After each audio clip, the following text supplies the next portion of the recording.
I was hired as an expert witness. But meantime, the landlord had sublet the space to another Greek restaurant, actually a better restaurant.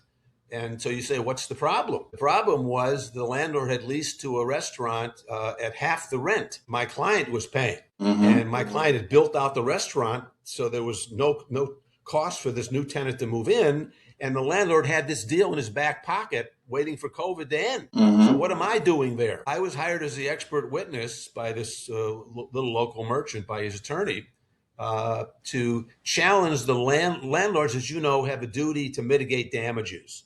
If a tenant walks away, whether it's a residential tenant in an apartment or a commercial tenant in a shopping center, landlord has to make good faith effort to bring in another replacement tenant, and then he dealt in the rent is still the responsibility of the tenant who left. Well, in this case, the landlord didn't even expose it to the marketplace. He just had this deal in his back pocket at half the rent and went to court, and the judge banged the gavel for my client and said he still owes the rent for the 6 months that he didn't pay pre-COVID, but for the $2.5 million rent that he owed during COVID, the judge totally excused him from paying that because the landlord arrogantly and naively, the landlord didn't even hire an expert witness.